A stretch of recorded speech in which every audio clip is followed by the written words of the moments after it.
Hoje vamos falar de como escolher a pessoa certa. Este vídeo vai ser dividido em duas partes, visto que é uma problemática que é um bocado complexa. Por isso será esta a primeira parte e haverá uma segunda. Por isso só tem lógica a compreensão se virem os dois vídeos, não é?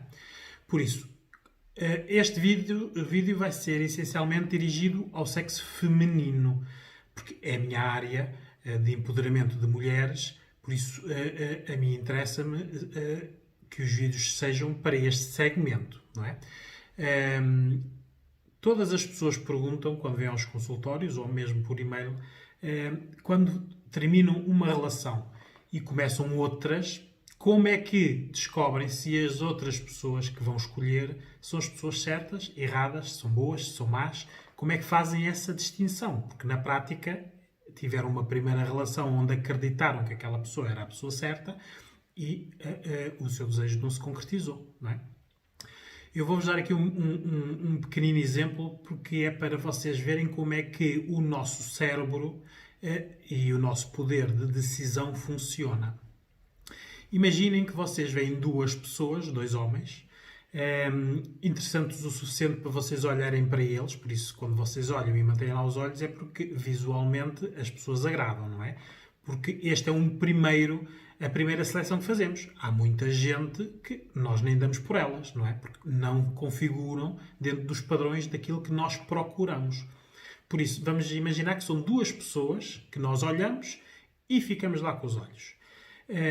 Um deles sorri para nós e o outro fica com cara de sério, como se não tivesse interesse, não é? Esta é a linguagem visual que nós estamos a olhar para fazer uma seleção. Para o nosso poder de decisão, qual das duas pessoas é que nos atrai mais? Será a pessoa que sorri, não a que fica com cara de indiferente ou de cara séria, não é?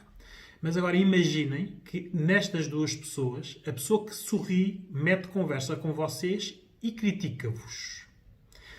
E a pessoa que estava com cara de indiferente ou séria também mete conversa com vocês, mas elogia-vos. Isto é um exemplo de como nós não podemos retirar dimensões à nossa decisão. Porque numa primeira aproximação nós olhávamos, gostávamos de quem sorri, mas não gostamos depois do que diz. Ao contrário, a outra pessoa que nós vimos e tinha uma cara de séria e que nós supostamente não íamos valorizar, quando nos elogiou, já chamou a nossa atenção. É assim que nós decidimos, não é? Juntando dimensões. O problema é que nós deixamos muitas dimensões para depois, quando elas devem ser avaliadas e decididas antes. Por isso, cada um de nós, todas as pessoas são uma individualidade, têm gostos diferentes. E depois de nós termos relações, os nossos gostos apuram-se, ficamos mais exigentes, não é? Por isso, os nossos gostos podem ser públicos ou privados. Os públicos são aqueles que nós dizemos, olha, que tipo de pessoa é que tu gostas? E nós enunciamos. E depois há os gostos privados, que são aqueles que nós não enunciamos, porque são nossos, inconfessáveis. Este tipo de gostos, independentemente de quais sejam, dificultam a tarefa da escolha. Porque como é algo muito...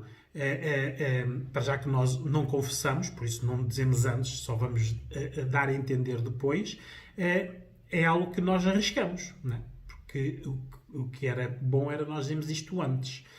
Mas esta parte, como pronto, vai aqui com as crenças, com os tabus e com a nossa maneira de ser, existe sempre este pequenino gosto que nos atrai, que nós não confessamos.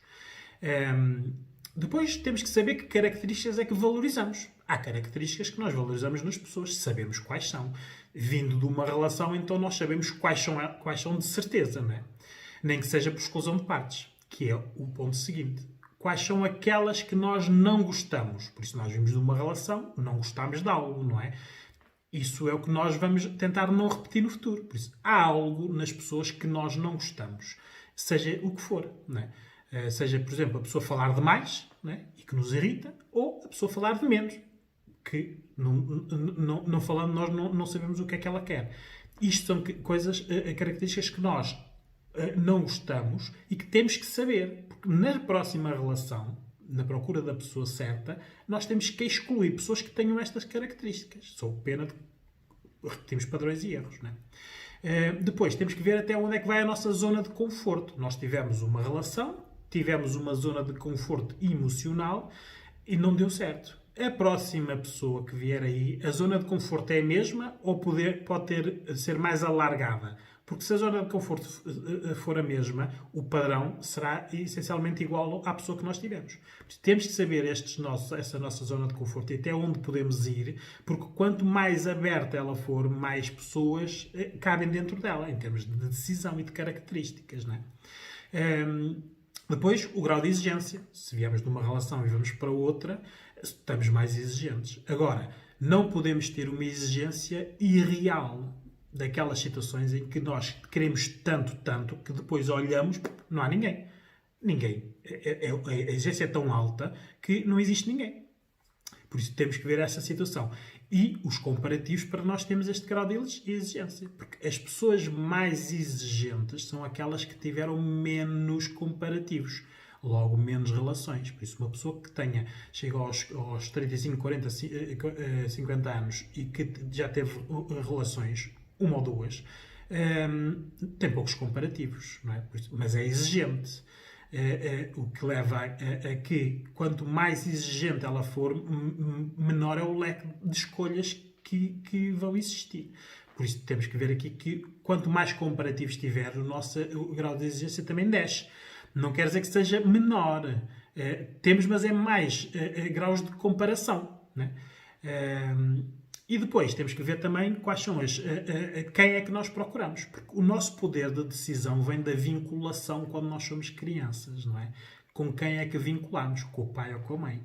Porque nós, inconscientemente, isto é automático, quando procuramos nas nossas relações um par, procuramos o pai ou a mãe, em termos de características, não é?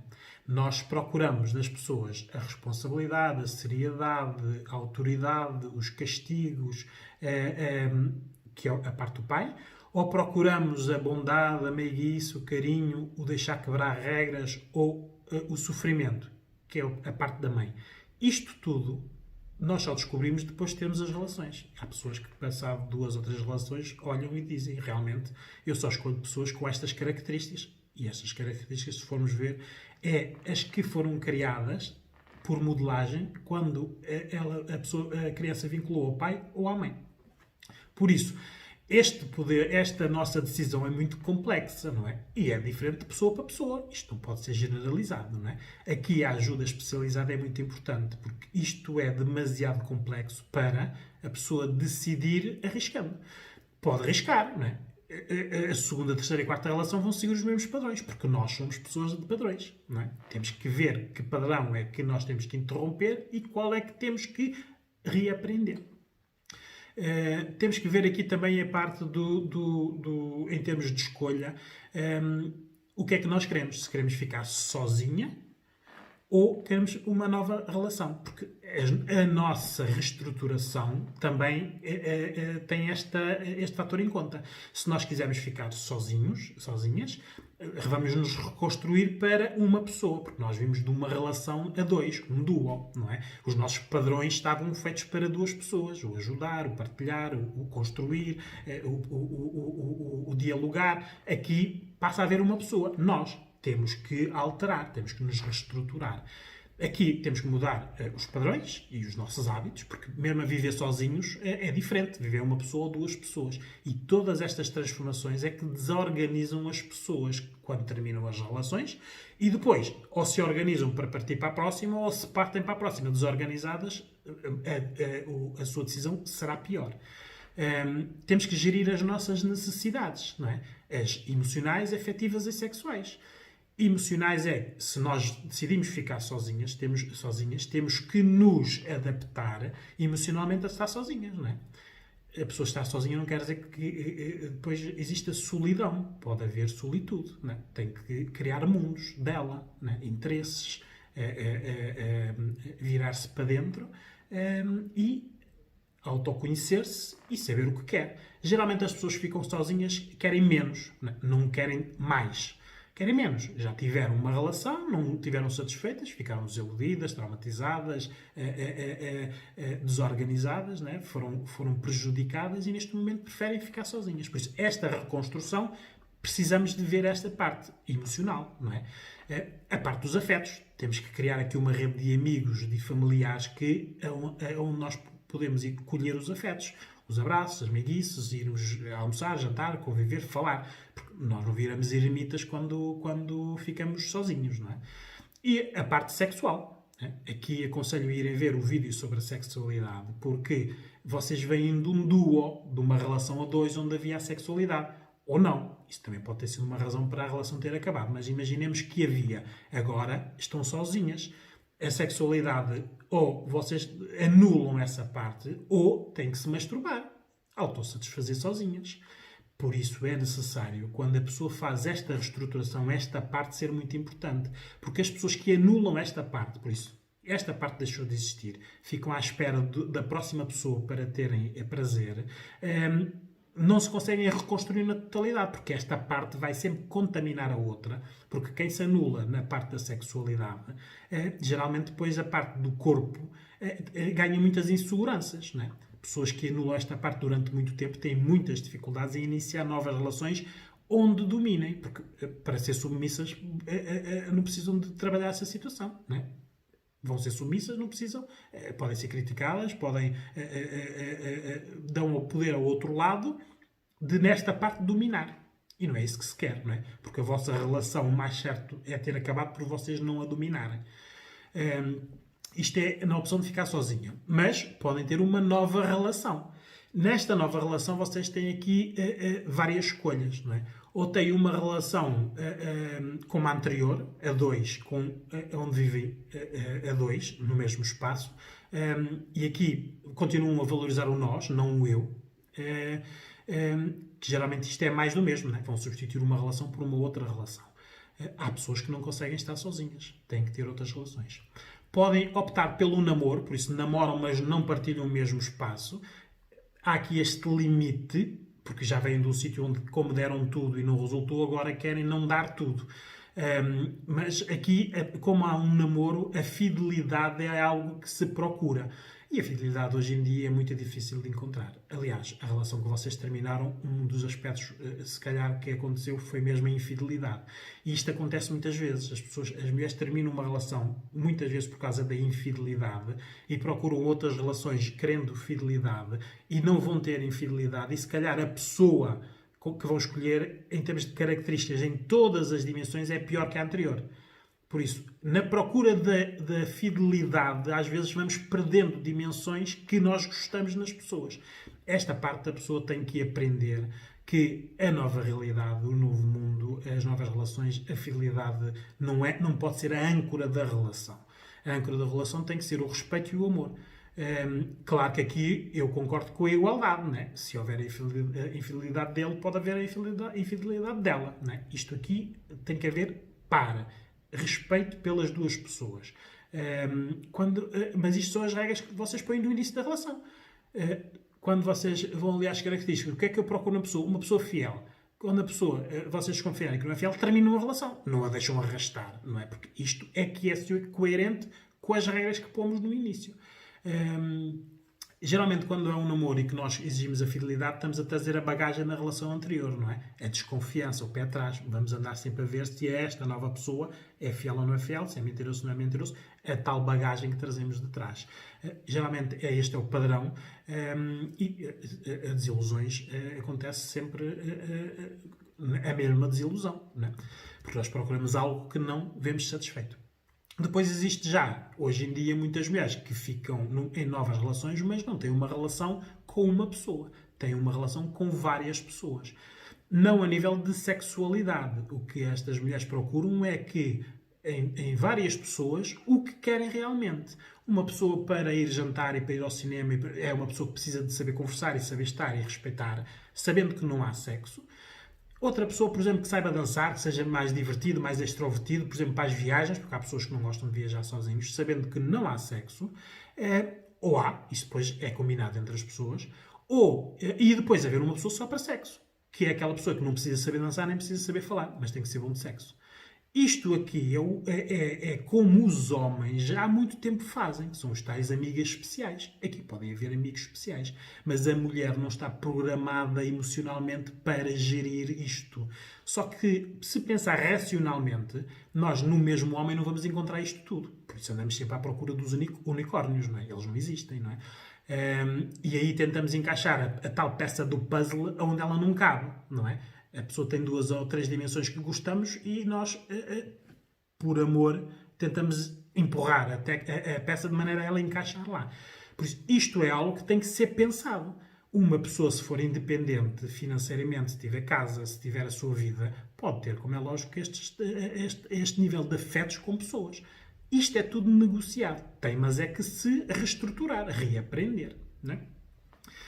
Isto é uma situação de que nós temos que estudar isto para nós. As pessoas perguntam também quanto tempo têm que estar sozinhas para fazer o luto da relação anterior. Há pessoas que é 0 tempo, porque não conseguem estar sozinhas, por isso andam a substituir relações com relações. Pronto, não mudam, é sempre o mesmo padrão e os resultados são sempre os mesmos. Ou piores.